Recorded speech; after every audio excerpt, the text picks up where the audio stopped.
I'd like to begin by saying fuck Lance Armstrong.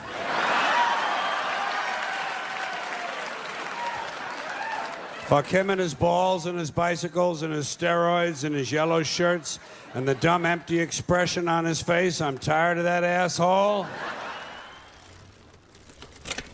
I was never really big on sports. Maybe that's a reflection of my social life as a kid growing up. I was never really a team player. But early on, I took an interest in the sport of cycling, which, although technically a team sport, allows the individual to train and ride all alone if they wish. At that time in America, cycling was virtually a non-existent sport. I can remember once in a while in the Bay Area of California, of all places, being snickered at because I had a slightly teardrop-shaped helmet. Part of me thought that I must have looked like a clown. But I now know that I was actually a low-level pioneer of sorts, experiencing how some people react to new ideas.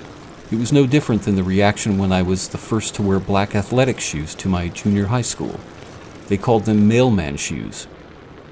Everyone knows the name Lance Armstrong, the American who won the Tour de France 7 times. But America had already become more interested in cycling by the time he won his first tour. And now we know he won all 7 with the aid of doping and blood transfusions. Did you know that not long before Armstrong there was another American cyclist who also won the Tour de France 3 times without the aid of performance-enhancing drugs? It's true. That man's name is Greg LeMond. Greg became the target of a campaign to ruin his life because he refused to watch silently as the world became transfixed by evil. The story of Lance Armstrong, his rise and fall, is really the story of America, its power players and institutions. But we're only at the midway point of that story. The question is, which role will you play? That of Lance himself, one of his psychopathic co-conspirators, or Greg LeMond, the hero of the story? You may find it hard to believe that common sense and truth itself were rendered ineffectual during the reign of Armstrong. To some degree, the saga of Lance Armstrong and its connection to a greater problem in America and the world led to some things being upside down. For instance, the rise in awareness of cycling in America wasn't just the appreciation of the sport. It was largely because of greed and fraud. Through the Armstrong Foundation, there was a growing perception that cancer's attack on the innocent people it afflicted was being challenged finally. Instead, cancer was allowed to devour all it could eat, while money shifted around and people got rich in the process. Because the world was fooled into believing Armstrong would never resort to doping, few even considered the possibility that the testicular cancer he acquired was the result of doping. Research that had been underway into the connection between certain performance-enhancing drugs and cancer virtually came to a halt as a result. Those that angrily spoke out in opposition to the fraud were smeared, their voices ignored by the media. In 1999, during a stage of the Tour de France that involved a grueling climb that was particularly difficult for riders who weren't specialists in climbing, an epiphany was taking place for some familiar with cycling as they watched Armstrong being filmed up close and personal during the climb. I myself am a climber, familiar with the pain from the strain that climbing puts on your body and the effect of being at your anaerobic threshold for extended periods. Greg LeMond was watching. A friend that was watching with him whispered to him in Italian, "He's on the juice." The wife of one of Armstrong's teammates thought to herself, "There's no pain in his face. He's talking into his microphone. Where is he getting the oxygen?" During that stage and at so many other times, what enabled Armstrong to attack and build leads of 30 seconds, a minute, or more was the performance-enhancing drugs and other prohibited techniques. In other words, he cheated.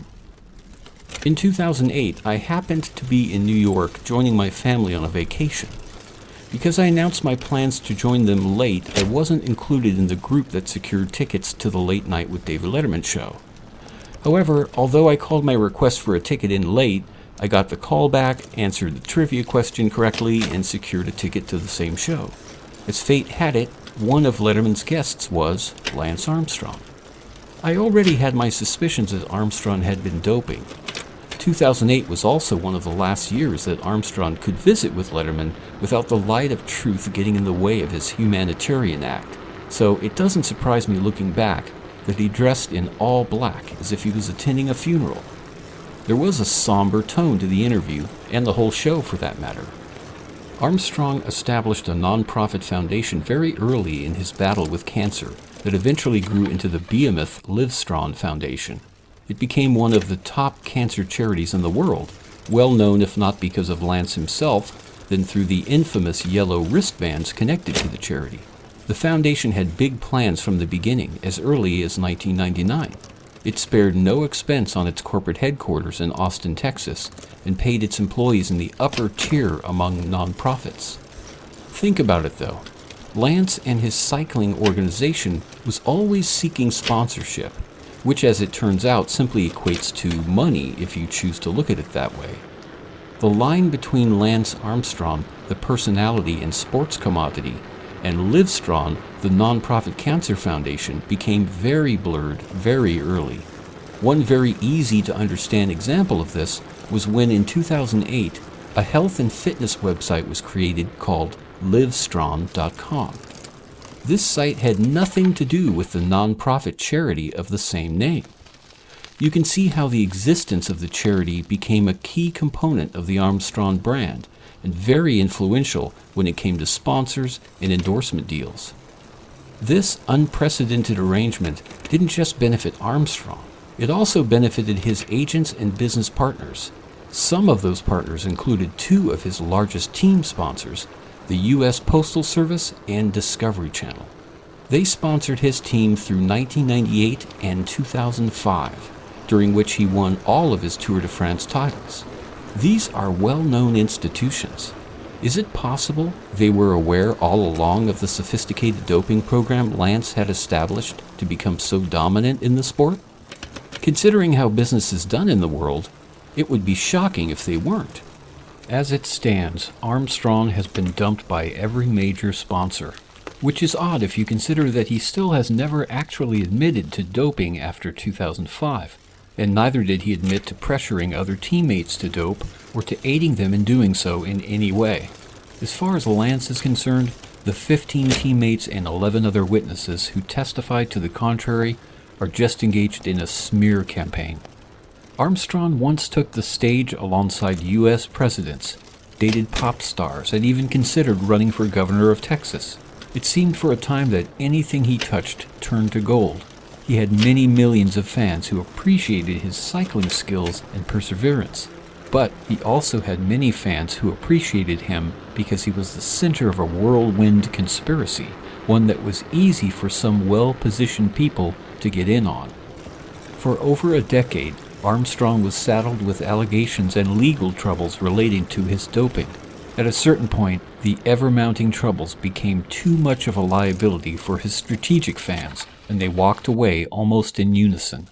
His true sports fans seemed almost oblivious to the turn of events, and even to this day continue to admire and praise him, despite being stripped of all 7 Tour de France titles. Amongst many out-of-court settlements, mostly brought to recover bonuses and other monies he earned contingent upon his World Championship title status, there was a federal investigation, a United States Anti-Doping Agency investigation, a whistleblower lawsuit, and other lawsuits, some of which are ongoing.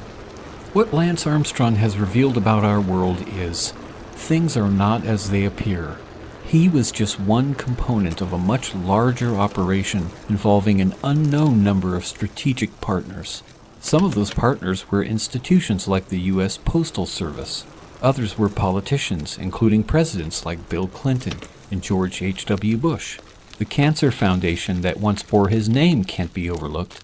The many sponsors like the Discovery Network, Nike, and the list is a mile long. It's very unlikely that you're one of Armstrong's former strategic fans. Hopefully, knowing the gravity of his fraud will lead you to reconsider if you were once a fan of his cycling or other abilities, or if you were just a fan of the man. But more critically, how will you judge the institutions that joined with Armstrong but weren't called to task this time? Is his saga not a metaphor for similar fraud and corruption in our government, the companies that we do business with, the actors and performers that entertain us? The winds of change are blowing, and it's a good thing. Don't believe the hype. Choose your own heroes.